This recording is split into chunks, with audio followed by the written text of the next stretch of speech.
Olha quem tá aqui de novo! Eu, Bruninho Osvaldo, né, para falar com vocês da nossa Idade Média maravilhosa, maravilhoso conteúdo que cai bastante no vestibular. Vamos agora para a parte 2 de Igreja e Cultura Medieval. Vamos falar de cultura medieval, né, gente? Então vamos lá, vamos dividir aqui o quadro para então falar da cultura medieval, beleza? Vamos que vamos, meus queridos, vamos que vamos. Vamos começar falando de filosofia, olha só. Nós temos dois expoentes, tá, filosóficos que vão fundamentar toda essa característica de cultura cristã, né, que a Igreja Católica impõe, que são o Santo Agostinho e o Santo Tomás de Aquino. Aquino, meu Deus, é Aquino, tá, gente? Então, o Santo Agostinho com a patrística e Santo Tomás de Aquino com a escolástica, né, tem alguma noção, eu acho que vocês já viram isso em filosofia, é um assunto de filosofia muito recorrente nos vestibulares, tá? Então, o Santo Agostinho, né, ele vai herdar, ele vai estudar muito Platão. Então, ele vai ter muito daquele idealismo platônico para explicar por que que Deus é o fundamento, né? Por que que a gente tem que acreditar em Deus. Tranquilo? Já Santo Tomás de Aquino vai se fundamentar em Aristóteles, né, o discípulo de Platão, para explicar a sua visão de mundo, e ele vai, então, provar por que que Deus existe, né? Com as 5 provas incontestáveis, de acordo com a lógica, de acordo com a indução aristotélica, certo? Além da filosofia, nós temos outras, né, coisas, como por exemplo a arte. A arte se desenvolveu? Claro, a arte sempre se desenvolve ao longo da história, né? Só que a gente vai ter uma arte muito mais focada em temas religiosos, né? Porque ela condiz com o tempo em que ela se desenvolve, a arte, né? Sempre.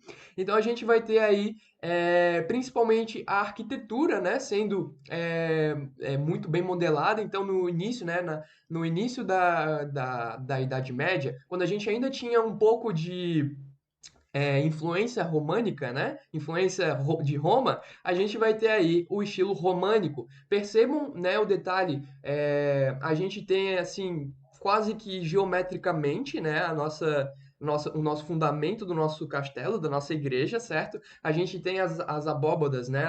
A gente tem aí circulares, né? Essas aberturas que vão para a janela e poucas janelas, certo? Se a gente for ver o estilo gótico, olha só, meu Deus, a gente tem como se fosse lanças, né? As torres do castelo, da igreja. Nós temos, em vez da forma mais circular, nós temos a forma ogival, tá? Que é esse que tem uma pontinha. Aqui a gente pode ver, ó, as janelas, todas elas têm essa forma ogival, não é tão redondinho como aqui no estilo românico.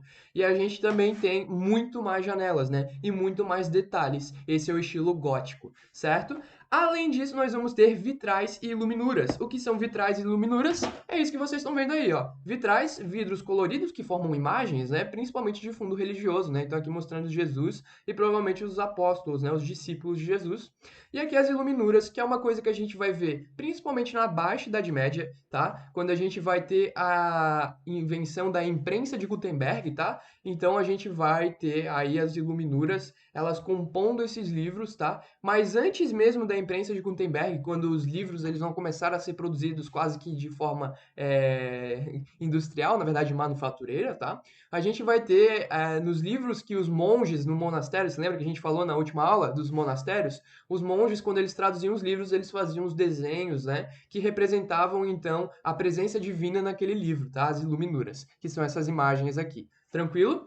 A música, vamos falar de música. A gente vai ter os trovadores cantando por aí, né? Os trovadores que viajavam entre os feudos e cantavam nos palácios para os reis e para os nobres, tá? A gente vai ter os cantos gregorianos, né? Que são esses cantos mais religiosos, que eles aconteciam antes das missas, eles aconteciam em cerimônias especiais. E a gente vai ter um cara chamado Guido de Arezzo, né? Parece nome italiano. O Guido de Arezzo, ele fez uma coisa muito importante para nossa história musical. Ele deu o nome das 7 notas musicais, né? Ele tirou de um livro bíblico, né? De um livro de canções, né? Ele tirou as frases daquela canção e a primeira inicial de cada palavra daquela frase seria então as 7 notas musicais do Ré, Mi, Fá, Sol, Lá, Si, beleza?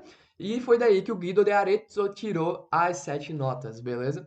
Além disso, nós vamos ter o teatro. O teatro ele se divide em duas correntes: o litúrgico e o profano. Litúrgico da igreja, profano do povo, dos servos que ficam aí profanando o nome de Deus. Basicamente é isso, tá? O teatro litúrgico ele se divide em três, tá? Então a gente tem os mistérios, que são as obras de Jesus, tá? Então os mistérios são histórias onde Jesus realizava suas ações, né? Ou até profetas que falavam de Jesus, mas sempre envolvendo Jesus Cristo, tranquilo? Os milagres são então ações dos santos, tá? E heróis e outras pessoas de muita importância dentro da igreja.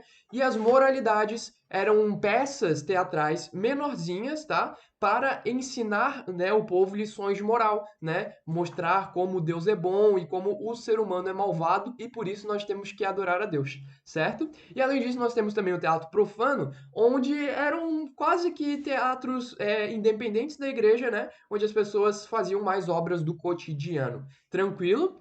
Além disso, nós vamos ter aí as universidades. Então, respondendo a pergunta que eu fiz na última aula, será que foi mesmo Idade das Trevas? Bom, aqui surgiram as universidades, né? Então a gente não pode dizer que o conhecimento estagnou nessa época, certo? Não é totalmente das trevas, né? Lembrando que Idade das Trevas foi um nome dado pelo período seguinte, né? Então, quando houve o Renascimento, né? Não o Carolíngio, o Renascimento mesmo, né? Lá para 1500, 1600. Então, essa galera, ela falou que era a Idade das Trevas o período anterior, para salientar como é importante o período atual, né? O período do Renascimento. Então, eles olharam para trás e disseram: tudo que tem ali antes é ruim, né? É a Idade das Trevas. Então, é um pouco quanto pejorativo a gente dizer que foi Idade das Trevas. Tranquilo? Até porque surgiram as universidades, cara, olha só, né? A primeira, né, que eu consegui achar aqui pra gente foi a Universidade de Bolonha, tá? Foi a primeira universidade ocidental. Lembrando que a primeira universidade oriental surgiu um pouquinho antes, né? Lá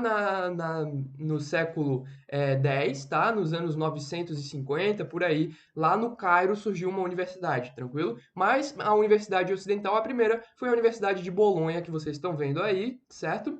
E o que que tinha nessas universidades? Nós tínhamos as principais matérias, certo? Que eram aqui o trivium e o quadrivium. Primeiro, o estudante na universidade precisava aprender as matérias do trivium. O que que é o trivium? Gramática, retórica e lógica. Ele precisa saber a língua, né, o latim, ele precisa ser um bom falante do latim, ele precisa saber se comunicar, né, a retórica, e ele precisa saber raciocinar, a lógica. Tranquilo? Depois sim ele vai poder aprender o quadrivium, que é fundamental também. Ele precisa aprender música, ele precisa aprender astronomia, ele precisa saber olhar para o céu e dizer, aquilo lá é uma estrela importante, né? E ele precisa aprender aritmética e geometria, ele precisa ser um bom matemático. Depois que ele aprender o trivium, quadrivium, aí sim ele vai poder escolher que área dentro da universidade ele vai querer, né, estudar. Se ele vai querer aprender sobre Deus, teologia, se ele vai querer aprender sobre o corpo humano, medicina, ou se ele vai querer aprender sobre as leis, direito. Tranquilo? E nesse sentido, a gente vai ter um avanço comedido, né? O que que seria comedido? Um avanço lento, vagaroso, né? Um avanço aos poucos da ciência, né?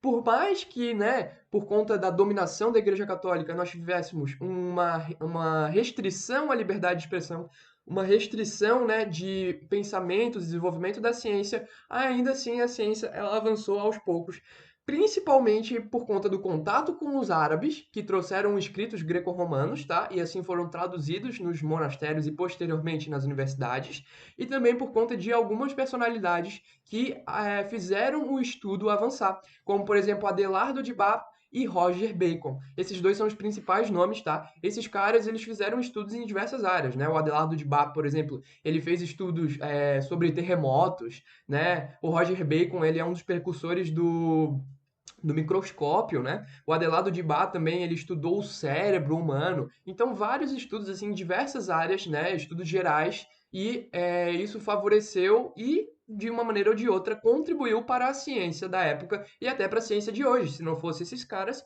a nossa ciência ela estaria um pouquinho atrasada, certo? A gente sempre tem que pensar isso na ciência, né? A gente precisa do que foi feito antes para a gente fazer coisas novas, né? Uma grande fase do... Isso aqui é matéria futura, mas eu já vou falar porque tá na vibe, tá na vibe, né? O nosso querido físico Isaac Newton falou assim: só cheguei onde cheguei porque me debrucei sobre ombro de gigantes, né? Ele estava se referindo a caras muito sensacionais como Copérnico, Galileu, Adelardo, Roger Bacon, né? Então a gente só chega onde a gente chega porque tiveram pessoas anteriormente que fizeram coisas muito importantes também. Por isso que é um pouco errado a gente dizer que foi simplesmente a Idade das Trevas. Tranquilo, gente? Então é isso, espero que vocês tenham gostado dessa aula de cultura e igreja medieval. Vejo vocês numa próxima. Valeu, meus queridos!